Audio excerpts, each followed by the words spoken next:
Hello everyone, and welcome back to Game Easy Roll Good. Today we're going to cover the Unearthed Arcana subclass changes to the Hexblade Warlock as well as the Undead Patron Warlock. I haven't even changed my shirt from the last video. I'm recording these things back to back. I'm not going to put any illusions that there's been any passage of time between these things. Previously we covered the new subclasses, the Reanimator Artificer as well as the Hollow Warden Ranger, and how we felt about those. What we think that they might be trying to do with those subclasses if they're meeting the fantasy of that subclass description. Today we're going to do all of that for the Warlock subclasses. The Warlock is the only class that gets 2 subclass revisions in this Unearthed Arcana. I don't know if that means that they're going to be releasing all these sort of things in a bundle, maybe during Halloween or something like that, if they're going to do like another sort of Van Richten's guide to something or other around that time. But however they're going to be released to us, let's just go ahead and look into it. There's quite a bit to cover here, and especially I know people are very, very talkative about the Hexblade. People have been waiting to see what they're going to do with the Hexblades. But first thing first, we're going to start with the Undead Patron. So again, on the left side, you have the Van Richten's Guide to Ravenloft text. This is the pre-2024 text. And then on the right side, you're going to have all of the May 2024 Horror Unearthed Arcana text. So this is what has changed on the right side. It says, you defy death for profane power. You've made a pact with a creature that defies the cycle of life and death, powerful lich, vampire, or other entity of undeath. Having once been mortal themselves, these ancient patrons know firsthand the paths of ambition and the routes past the doors of death. They eagerly share this profane knowledge along with other secrets with those who work their will among the living. So this is still very similar to the text in the original Undead Patron. They removed a lot of the text to proper names such as Sararak or Vlaakith or Dragotha. You know, that's pretty common among the 2024 intro text as well, that they move any sort of references to specific settings or anything like that. But they're still hitting a lot of the same points as to what the subclass is for. Starting with the main subclass feature, that is the Form of Dread. Looking at the Unearthed Arcana, it says, as a bonus action, you transform into an avatar of your patron's dreadful power, gaining the benefits below for 1 minute until you have the incapacitated condition or until you end the form, no action required. You can transform a number of times equal to your charisma modifier, minimum of once, and you regain all expended uses when you finish a long rest. This gives you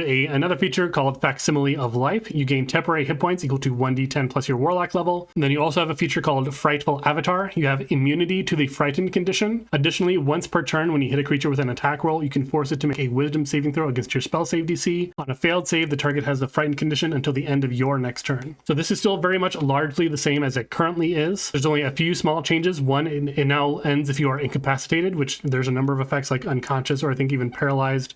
These both apply the incapacitated condition. I believe stunned also does that as well. You're also able to just end it willingly with no action required. You previously technically couldn't do that before. And lastly, the number of uses that you get per day are now tied to your charisma modifier rather than your proficiency bonus the way that it currently is. That is a very common change in 2024. Not surprising that it's there. Typically how that's going to work out, assuming that you're investing in your primary stat like you normally would, you'll basically have more or the same number of uses early on, but by the time you reach level 17 and you would normally have a +6 to your proficiency bonus, assuming that your primary ability, in this case charisma, is not 22 or higher by that point, then you technically now have less uses of it than you normally would have before. So early on it's basically a buff or a wash, and then by level 17 it would technically be a nerf. It's also a nerf that it can end with the incapacitated condition, but again that is a very common change that we've seen throughout many features in 2024, so I don't think complaining about it is going to cause them to change it. And then of course the buff of being able to end it at will if necessary, I think it's hard to call that a buff. It's really just a quality of life change. So everything here is pretty much expected, and it's not really worth providing feedback on any of the negatives because it is just the design of 2024 features to work this way. Moving on to the next level 3 feature, we're looking at the Undead spell list. So of course, one thing that has changed with Warlock subclasses in 2024 is that all subclasses are now gained at level 3, whereas Warlock initially had them at level 1 pre-2024. So originally, the spell list that was granted to the Undead Patron was gained at each spell level, whereas now in 2024, these are tied to your Warlock level. So when you gain the appropriate Warlock level, you would gain access to these spells in the spell list. Additionally, as with all the other Warlock subclasses in 2024, these spells are now always prepared, whereas currently they are just added to your Warlock spell list and you can choose them when you level up, but you don't have them always prepared. So this is a big buff in general to the 2024 Warlock class design. That's not really a credit to the subclasses in the Unearthed Arcana itself. That is just a base change of the Warlock in 2024. But we can look at the changes here. Things on the left that are in red were removed from those lists. Things on the right that are green were added to those lists. So we can see that Bane was traded for Ray of Sickness, Phantom Steed was traded for Vampiric Touch, and Greater Invisibility was traded for a Phantasmal Killer. Losing Bane to Ray of Sickness feels like a bit of a downgrade. I do like the Bane spell a lot. I think it stays relevant through the whole game. Ray of Sickness is fine. It's maybe a little bit more on theme, but I think Bane can go with like a mummy curse, that sort of thing.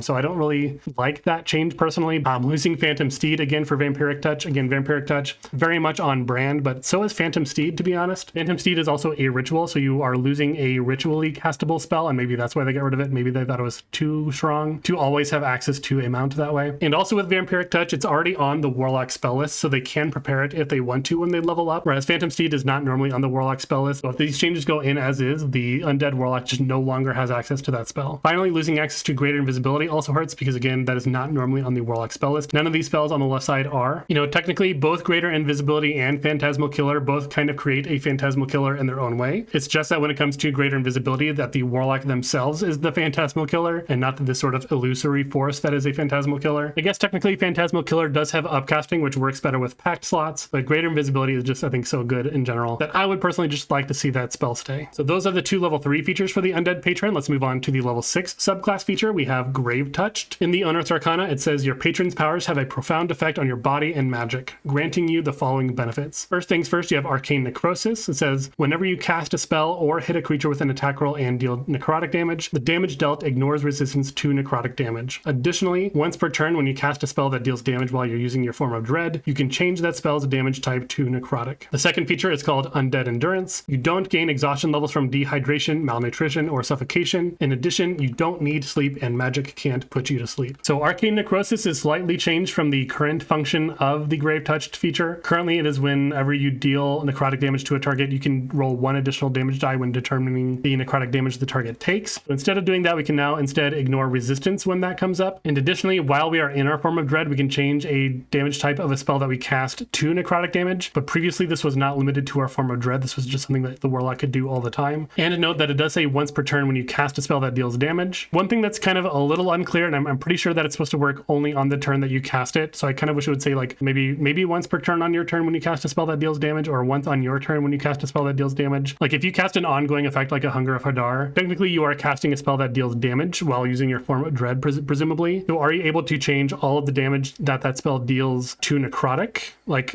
is all damage that occurs for the duration of that spell necrotic? Or is it only necrotic on the turn that you cast it, in which case it wouldn't apply to like Hunger of Hadar because that doesn't do damage on your turn? But the way it says once per turn when you cast a spell that deals damage, not once per turn when that spell deals damage. Does it need to deal damage on your turn to benefit from that? That's unclear, because you are casting a spell that does deal damage, it's just not doing damage on that turn. So that's a little unclear. I would probably want them to clarify exactly what they mean by that. Imagine that it's only when it deals damage on that turn, such that it wouldn't work with Hunger of Hadar because you don't cast it on the same turn that it deals damage, but that isn't really super clear based on this description. Being able to cause necrotic damage to ignore resistance is kind of okay. You know, Eldritch Blast, assuming that's what you're using, already is force damage, and most things don't resist force damage anyway. There are reasons in the subclass that you might want to change it to necrotic damage, and in that case it's good. But also both Pact of the Blade and like the Life Drinker invocations both allow you to change the damage type to Radiant or Psychic as well. So if you're only needing this to bypass the resistance to necrotic damage, you have another way to do that anyway. But again, there are other reasons in this subclass why you want to be doing specifically necrotic damage. So let's go ahead and move on to the next feature. At level 10, they have Necrotic Husk. It says your connection to undeath now saturates your body. You gain the following benefits. First, you have Necrotic Resilience. It says you have resistance to necrotic damage, and while in your form of dread, you have immunity to necrotic damage. Secondly, you have Unholy Resuscitation. If you drop to 0 hit points and don't die outright, you can cause your body to erupt with deathly energy. Each creature of your choice within a 30-foot emanation originating from you makes a Constitution saving throw against your spell save DC, taking necrotic damage equal to 2d10 plus your Warlock level on a failure, or half as much damage on a success. Your hit points then change to 10 times your Charisma modifier, minimum of 10 hit points, and you gain 1 exhaustion level. Once you use this benefit, you can't use it again until you finish a short or long rest. So I would say that this is pretty significantly buffed in 2024. It has that little bit of that risk-reward sort of system built in. The damage explosion from Unholy Resuscitation is now an emanation. There's no real mechanical change. They're just using the appropriate keywording.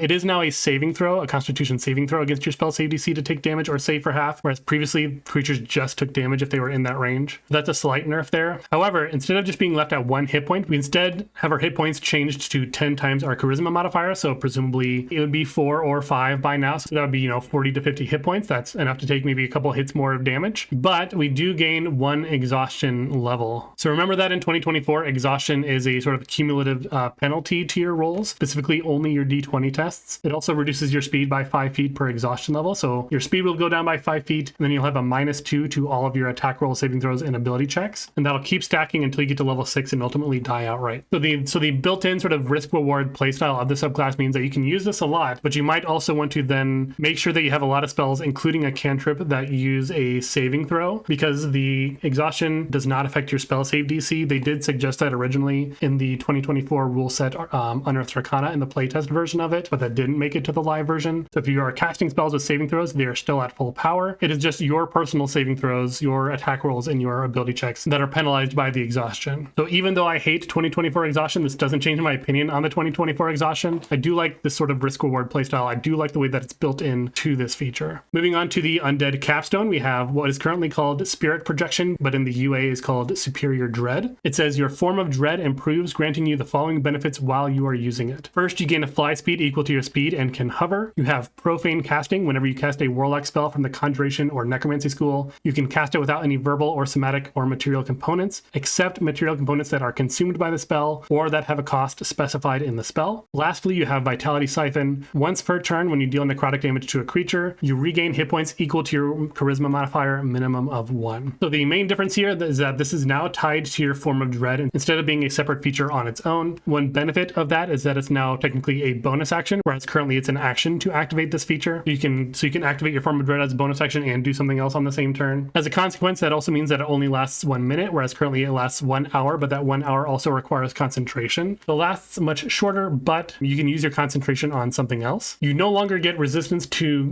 bludgeoning, piercing, and slashing damage. That is just a direct nerf. You no longer get incorporeal movement. You can't move through creatures and objects as though they were difficult terrain. And the original feature, the Spirit Projection feature that currently exists, again, this was limited to once per long rest. You couldn't use it more than once per long rest, whereas you do get Form of Dread a number of times equal to your charisma modifier. So even though this version is much weaker, you can use it more often. So that is part of the reason for the nerfs. I still think that they could add the incorporeal movement. I don't think that there's anything inherently wrong with that. It is a little unfortunate that you can't ignore material components that are consumed by the spell. I'd maybe like to see that removed as well. I think everything else here makes sense with the direction that they're going with this feature. And kind of focusing on Vitality Siphon for a second, again, it says once per turn, when you deal necrotic damage to a creature, you regain hit points equal to your charisma modifier. Again, we had that feature before where you can change the damage type of a spell when you cast it to necrotic. That's why the timing of that matters. Like, does the damage have to happen on that turn? Or if it is a spell that can deal damage, can you change the damage of that spell to necrotic throughout the entire duration of that spell, such that if you cast a big, Hunger of Hadar over a bunch of creatures, is each time a creature is damaged by that spell within the next round, does that heal you? That is a big amount of healing that you could be getting from this. It is only an amount equal to your charisma modifier, but that's still a pretty significant amount of healing. So that's why that wording is important. Again, I think that they mean that it needs to be on the same turn that it deals damage when you cast that spell. But again, it's not clear in that Arcane Necrosis feature. So is the Unearthed Arcana Undead Patron any good?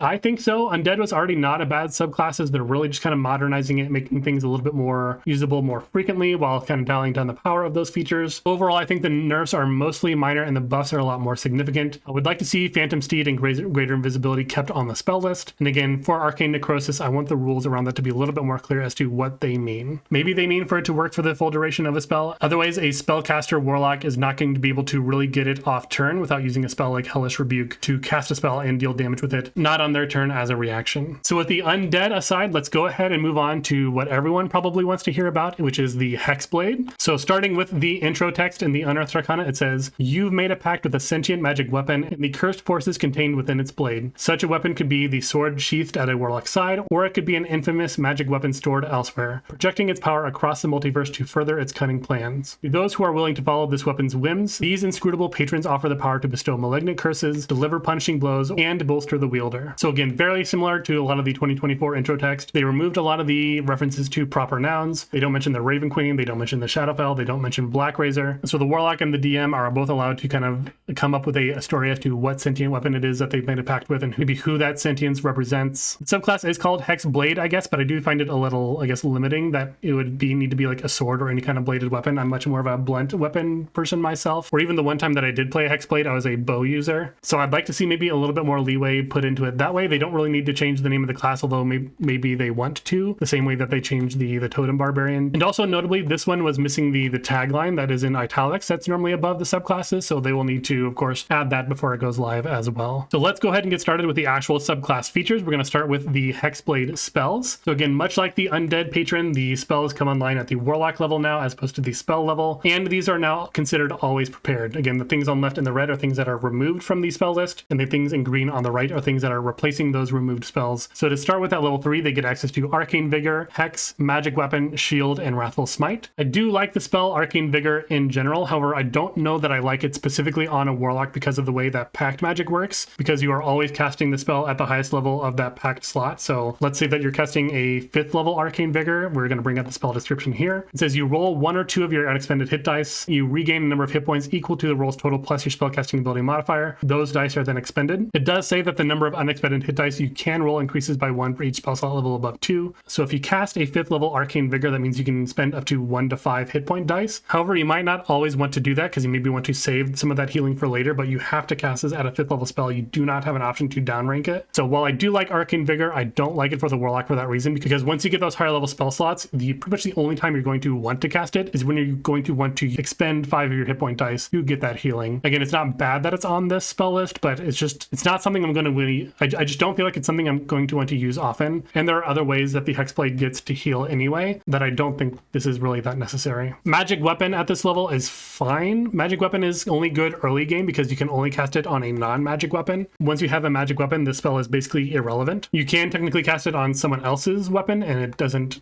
require concentration, so that's fine. It does upcast when you cast it from levels 3 to 5. It is a +2 weapon instead of a +1 weapon, so that's good. But really not anything to write home about. I mean, there's Blur and Branding Smite that they're losing. I think that there are better spells that they could put on this list, but we'll talk about that later. At level 5, you get Conjure Barrage and Dispel Magic. This is replacing Blink and Elemental Weapon. Elemental Weapon is a concentration spell. I kind of like the addition of both of these. Conjure Barrage is a nice, just big burst, and it does have upcasting. It is not quite as good as Fireball, but it is basically a weapon-based Fireball. You know, it reinforces the blade portion of the Hexblade. Spell Magic is just good. There's not really a lot of good third level options that deal with the Hexblade sort of motif. Level 7 sees Freedom of Movement and Staggering Smite. Freedom of Movement is replacing Phantasmal Killer. Freedom of Movement is just a good spell. It does upcast once you get level 5 spell slots, so you can target an additional creature with it. And then at level 9, you get Animate Objects and Steel Wind Strike, replacing Banishing Smite and Cone of Cold. All of these spells between both the current version and the Unearthed Arcana version are very good. I think Animate Objects is really cool. Steel Wind Strike is also just a very fun spell. I'm not mad that any of these are here. But let's move on to the actual core identity of this subclass now that they're pretty significantly changing the way that the Hexblade works. So we have the Hexblade Curse, which is now called in the Unearthed Arcana Hexblade Manifest. It says your patron grants you the power to summon cursed echoes of its blade to hinder your foes. You gain the following benefits. First, you get a feature called Hexblade's Curse. You can cast Hex without expending a spell slot a number of times equal to your charisma modifier, minimum of once, and you regain all expended uses when you finish a long rest. When you cast Hex, a spectral weapon resembling your patron orbits the cursed target. You then get something called Hexblade's Maneuvers, which says once per turn, when you hit a target with your Hex with an attack roll, you can cause one of these additional effects. First, you have Draining Slash. The target makes a Constitution saving throw against your spell save DC. On a failed save, the target can't make opportunity attacks and its speed is halved until the start of your next turn. You also have the option of Harrowing Blade. The target makes a Wisdom saving throw against your spell save DC. On a failed save, the next time the target makes an attack roll against a creature other than you before the start of your next turn, the target takes necrotic damage equal to your charisma modifier. Finally, you have Stymieing Mark. This one says the target has disadvantage on the next saving throw it makes before the start of your next turn. So again, this is fundamentally different than the current Hexblade. So we cast Hex on a target, and while that target is hexed, we can sort of use any one of these maneuvers once per turn whenever we hit with an attack roll. It is just an attack roll. It is not a weapon attack or a melee weapon attack, so could be spell attacks as well. So this works with Eldritch Blast just as much as it works with attacking with a weapon. Attacking with a weapon is going to have a much easier time using it as a reaction, so they can probably trigger these things more often. So while the subclass is no longer focused on being a martial warlock, the martial warlocks maybe get a little bit more out of it, but you could really go either way now. And that is a big thing that they're trying to push in the 2024 rules in general, that there isn't really just like the melee subclass or whatever. All of these maneuvers are pretty good. Stymieing Mark is very powerful since it doesn't require a saving throw at all and debuffs the target either against the next saving throw that you impose upon them. If you're the only big spellcaster, or if you're trying to set up like your wizard or your druid or your sorcerer, if you cast a big saving throw spell on the target, you can help debuff them that way as well. When I first read this feature, I was definitely a little bit apprehensive. I was very in love with the old Hexblade's Curse and how it works and how it applies to all damage rolls and things like that. And I was very worried that this subclass is basically going to be Ranger the subclass, but we'll hold our tongue for now and continue on. So moving on to the next feature, in the current iteration of the Hexblade, they also have an additional level 3 option that is missing from the Unearthed Arcana. This was the Hex Warrior feature. This is the one that allowed you to use your charisma modifier with the attack and damage rolls of that weapon. Of course, that is now baked into Pact of the Blade, so that is no longer relevant. However, one thing that is also missing here is that the Hexblade no longer has the ability to get proficiency in medium armor, shields, or other martial weapons. If you are Pact of the Blade, you are proficient with that Pact weapon, but you no longer just have blanket proficiency in all martial weapons. And again, while this subclass isn't just supposed to be the martial subclass, so maybe there's no reason for them to get extra armor bonuses, that is a pretty noticeable nerf for this subclass as well. Because if you are trying to be a martial Hexblade in the 2024 rules, assuming that this goes in as is, you're going to be taking a lot more hits than you normally would. There's also another consequence of this feature being gone that isn't really immediately obvious, and that is that the Hexblade in these 2024 rules is unable to dual wield with 2 charisma based weapons. The way that it currently works in the 2014 rules is that if you have the Pact of the Blade, the Pact weapon gets the benefit of your charisma, and then you have the Hex Warrior weapon, the Hex weapon, which is separate from your Pact weapon, that can also benefit from your charisma. So you could potentially have a dual wielding Warlock under the current rules that both use your charisma bonus on those weapons, but that is no longer possible in this current iteration of the Hexblade. Again, this is not supposed to be a martial specific subclass, so that is why that was removed, but this might be a sign that they might also want to release more invocations, maybe that one that gives them proficiency in shields and allows them to create a bond with a second Pact weapon, something like that would open up those options that were available before but now are currently missing. So moving on to the actual features in the Unearthed Arcana, let's move on to level 6. In the current rules, this is called Accursed Spectre. This is basically a summon that you get when you kill a humanoid target. This is completely changed in the Unearthed Arcana to a thing called Life Stealer. It says your patron's might allows you to drain vitality from those you curse,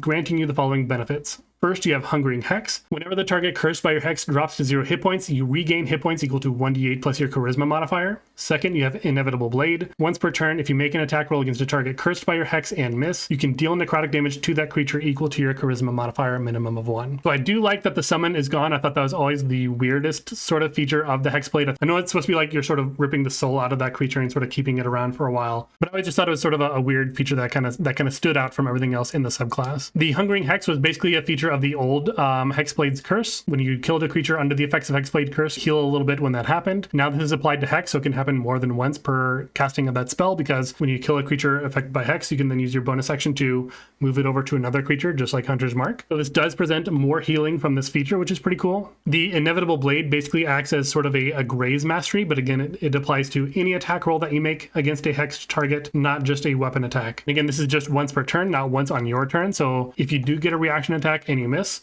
you still deal damage with that attack. And so while they are basically sort of piecemealing the old Hexblade's Curse benefits and applying them to other features across the subclass, I'm not really mad about these two features being here. Again, I didn't really like the Accursed Spectre before. Again, the extra healing is very good, especially since you can move that hex around and get it more than once per cast of that spell, unlike the original Hexblade's Curse. And then the Inevitable Blade, while it isn't more damage on top of the damage that you're dealing, making misses feel less bad, I think is just a perfectly fine thing to do as well. Then moving on to level 10, we have Armor of Hexes. In the Unearthed Arcana, this says when you take damage from the cursed target of your hex, you can take a reaction to reduce the damage by an amount equal to 2d8 plus your charisma modifier. You can use this feature a number of times equal to your charisma modifier, and you regain all expended uses when you finish a long rest. So the current version of this is only limited to the target of your Hexblade's Curse, not your hex spell. And when you are hit by an attack from a creature under the effects of your Hexblade's Curse, you basically have a 50-50 shot of that attack missing. I do, as a player, kind of like the sort of high risk, high reward playstyle of the 50-50, especially against creatures that do a ton of damage on their attacks, being able to cause them to completely miss, being able to cause a critical hit to completely miss. I think that just generally creates more fun stories at the table. However, I do also think that this one generally makes the DM's life easier because it is a more predictable amount of damage reduction and isn't causing these big swings of, oh, you were supposed to take 80 points of damage and it completely whiffed, that sort of thing. So a little easier to balance around. I also just think that this is generally much more usable because it is also when you take damage, not when you are hit with an attack roll. So if you're hit with a fireball, you can reduce that damage as well. If you're hit by any sort of damaging effect, it does not need to specifically be an attack. You can reduce that damage. Assuming that you have a +5 to your charisma, this is an average of 70 damage reduction over an adventuring day with a maximum of 105 if you max roll every time. And a little, again, apprehensive about this just being tied to Hex. We're just casting this first level spell. Yes, it is doing other things like with the maneuvers and stuff, but I don't know if that still makes Hex worth casting. Maybe if this was a reaction to basically have like an uncanny dodge and or evasion effect, that would be cool. And that would sort of marry the effects of reducing damage or completely avoiding it via evasion. That might be something to consider as well. I think this is still fine as is, but again, I'm still a little wishy-washy on the fact that this is attached to Hex specifically. So with that aside, let's go and move on to the Hexblade capstone. Currently, this is called Master of Hexes. This is in the UA called Masterful Hex. It says your patron's accursed might flows even more strongly through you, granting you the following benefits. First, you have Accursed Critical. Any attack roll you make against the target accursed by your Hex scores a critical hit on a roll of 19 or 20 on the D20. Again, this was part of Hexblade's curse previously, but this would just be applied to Hex now. So you could use it more times per short rest technically, whereas previously Hexblade's curse was only once per short rest. You also have Infectious Hex. When you use one of your Hexblade maneuvers, you can target one additional creature within 30 feet of the curse target. That additional target takes 1d6 necrotic damage. So basically you're just throwing the damage of Hex around, but it's only 1d6 at level 14. It's something, but it's barely noticeable. It'd be more meaningful if you could apply the maneuver to both of those creatures. I don't think that's what this is saying, but that would be better. And then finally, you have Resilient Hex, where taking damage can't break concentration on your Hex. Very similar to the base Ranger feature, which I think they get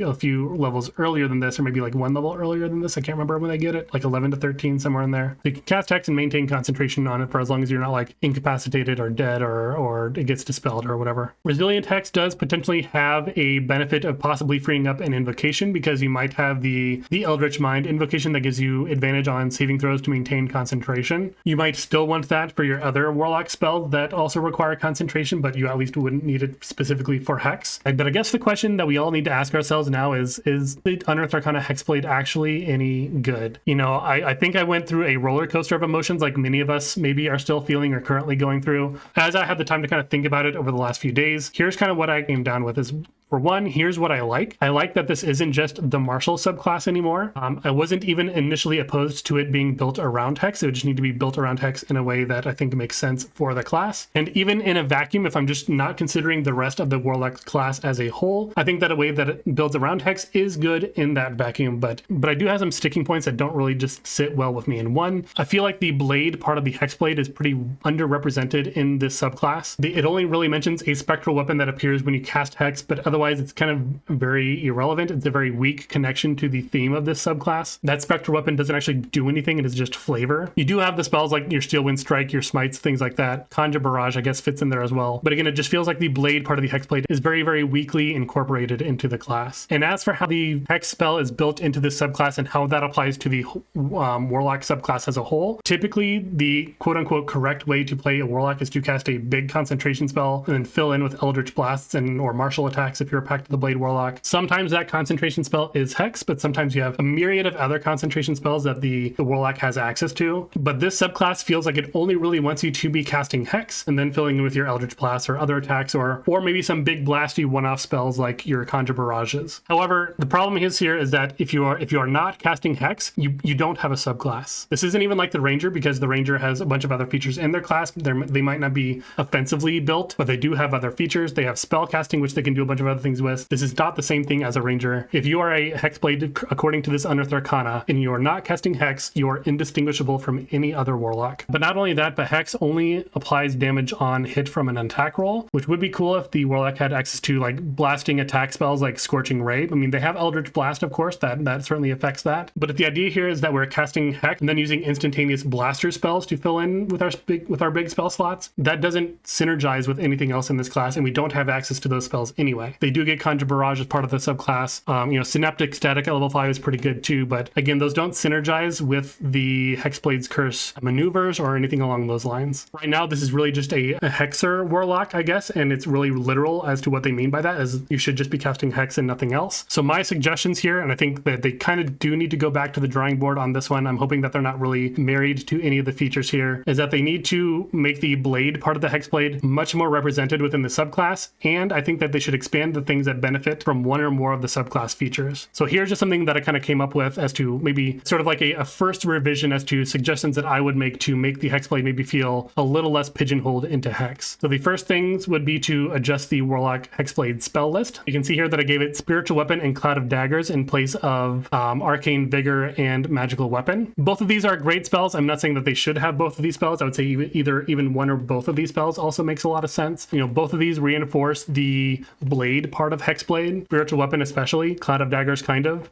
Additionally, I add Confusion at level 7 in place of Freedom of Movement, and that hurts a little bit because Freedom of Movement is a good spell. I just don't think that it doesn't really feel in theme with the Hexblade idea, the motif of the Hexblade. Whereas you could kind of imagine Confusion to be sort of like an AoE hex. It is an enchantment type spell. Additionally, I would change the text of Hexblade's maneuvers to instead say once per turn when you hit a target under the effects of one of your spells or deal damage to a target with one of your spells from the Hexblade spells table, you can cause one of these additional effects, and those effects being the maneuvers. This basically makes it so that when you deal damage or if the creature is under the effects of one of these spells on this Hexblade spells table, you get to use one of those maneuvers. It is not limited only to Hex. You can use any of these spells on the spells table. If you do other spells that are not on that spells table that are on the Warlock spell list, you don't get that benefit, but you at least have this bigger range of spells that can be used for that same purpose. So there's a mix of hexing and then there's a mix of blading, and so you get the Hexblade sort of kind of working together. I would additionally then modify the Hungering Hex feature, the Armor of Hexes feature, and the Accursed Critical feature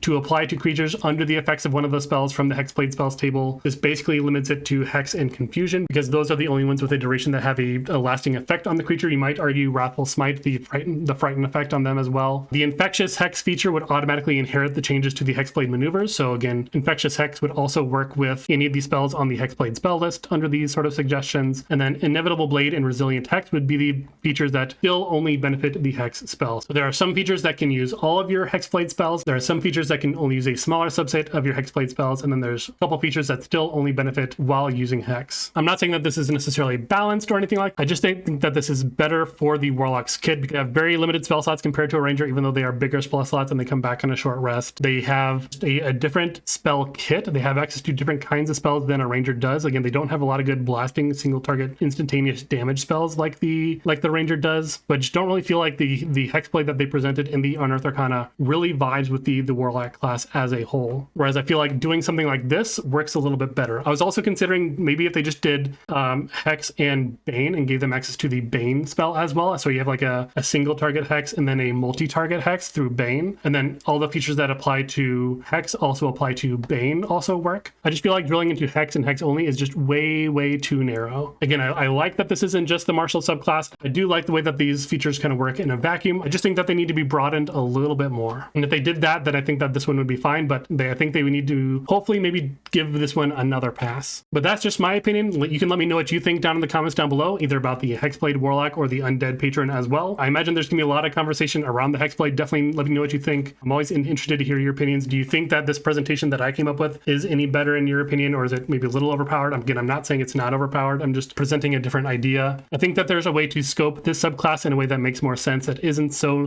narrow as just the Hex spell. So let me know all that down in the comments down below. And again, while you're going down to those comments, please hit that like button. If you're a new viewer or returning viewer to this channel and you like what you see here and you want to hear more from me, please consider hitting that subscribe button and support the channel. I release videos every Wednesday and Sunday, so you always have something to look forward to. I appreciate your time, and I'll see you in the next one.